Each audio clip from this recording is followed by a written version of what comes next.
ನಮಸ್ತೆ ಟಿವಿ 20 ಕನ್ನಡ ವಾಹಿನಿಗೆ ಸ್ವಾಗತ. ಬೆಳಗಾವಿ ತಾಲೂಕಿನ ಹಿಂಡಲಗ ಗ್ರಾಮದ ಕೇಂದ್ರ ಕಾರಾಗೃಹದಲ್ಲಿ ಬಂದಿಖಾನೆ ಡಿಜಿಪಿ ಅಲೋಕ್ ಕುಮಾರ್ ಅವರು ದಿಢೀರ್ ದಾಳಿ ಮಾಡಿ ಪರಿಶೀಲನೆ ಮಾಡಿದ್ದಾರೆ. ಜೈಲಲ್ಲಿ ನಡೀತಾ ಇರುವ ಅಕ್ರಮ ಚಟುವಟಿಕೆಗಳನ್ನು ತಡೆಯುವ ಉದ್ದೇಶದಿಂದಾಗಿ ಈ ದಾಳಿ ಕೈಗೊಳ್ಳಲಾಗಿದೆ ಅಂತ ತಿಳಿದು ಬಂದಿದೆ. ಸುಮಾರು 52 ಪೊಲೀಸ್ ಸಿಬ್ಬಂದಿ, ಬೆಳಗಾವಿ ನಗರ ಪೊಲೀಸ್ ಅಧಿಕಾರಿಗಳು ಹಾಗೂ 2 ಶ್ವಾನಗಳೊಂದಿಗೆ ಜೈಲಿನ ಸಂಪೂರ್ಣ ತಪಾಸಣೆ ನಡೆಸಲಾಗಿದೆ. ಕೈದಿಗಳ ಸೆಲೆಗಳನ್ನು ಸೂಕ್ಷ್ಮವಾಗಿ ಪರಿಶೀಲಿಸಲಾಗಿದ್ದು ಸುಮಾರು 2 ಗಂಟೆಗಳ ಕಾಲ ಸರ್ಚಿಂಗ್ ಜರುಗಿದೆ. ಪರಿಶೀಲನೆ ವೇಳೆ 1 ಸಿಗರೆಟ್ ಪ್ಯಾಕೆಟ್ ಹಾಗೂ ಜಿಮ್ ಡಂಬೆಲ್ಸ್ ಪತ್ತೆಯಾಗಿದ್ದು ಜೈಲು ಒಳಗಿನ ನಿಯಮ ಉಲ್ಲಂಘನೆ ಬಗ್ಗೆ ಡಿಜಿಪಿ ಅಸಮಾಧಾನ ವ್ಯಕ್ತಪಡಿಸಿದ್ದಾರೆ. ಜೈಲು ಸಿಬ್ಬಂದಿಯ ನಿರ್ಲಕ್ಷ್ಯಕ್ಕೆ ಗಂಭೀರವಾಗಿ ಪ್ರತಿಕ್ರಿಯಿಸಿದ ಅವರು ಸಂಬಂಧಿತ ಅಧಿಕಾರಿಗಳಿಗೆ ಕ್ರಮ ಕೈಗೊಳ್ಳುವ ಸೂಚನೆ ಕೊಟ್ಟಿದ್ದಾರೆ.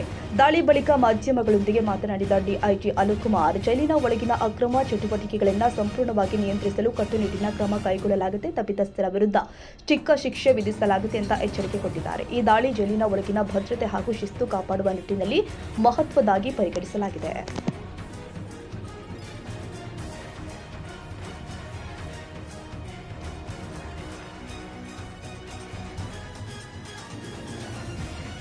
ಕನ್ನಡಿಗರ ಮೆಚ್ಚಿನ ನಿಮ್ಮ ಟಿವಿ 20 ಕನ್ನಡ ವಾಹಿನಿ ಇದೀಗ ಟಿವಿಯಲ್ಲಿ ಲಭ್ಯ.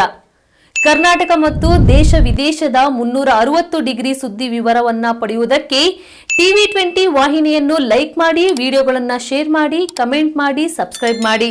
HCN ಕೇಬಲ್ 842 ನಂಬರ್ನಲ್ಲಿ ಹುಕ್ಕೇರಿ ತಾಲೂಕು ಹಾಗೂ ಸಂಕೇಶ್ವರದ ಸುತ್ತಮುತ್ತಲಿನ ಹಳ್ಳಿಗಳಲ್ಲಿ ಲಭ್ಯ. PCN ಕೇಬಲ್ 129 ನಂಬರ್ನಲ್ಲಿ ಹಾರುಗೆರೆ ಸುತ್ತಮುತ್ತಲಿನ ಹಳ್ಳಿಗಳಲ್ಲಿ ಲಭ್ಯ. ರಾಯಬಾಗ್ ಡಿಜಿಟಲ್ ಚಾನೆಲ್ ಕೇಬಲ್ 80ನೇ ನಂಬರ್ನಲ್ಲಿ ರಾಯಬಾಗ ತಾಲೂಕಿನ ಸುತ್ತಮುತ್ತಲಿನ ಹಳ್ಳಿಗಳಲ್ಲಿ ಲಭ್ಯ. UDCN ಕೇಬಲ್ ನೆಟ್ವರ್ಕ್ ಉಗಾರ ಸುತ್ತಮುತ್ತಲಿನ ಹಳ್ಳಿಗಳಲ್ಲಿ ನಿಮ್ಮ ಟಿವಿ 20 ಕನ್ನಡ ವಾಹಿನಿಯೂ ಲಭ್ಯ.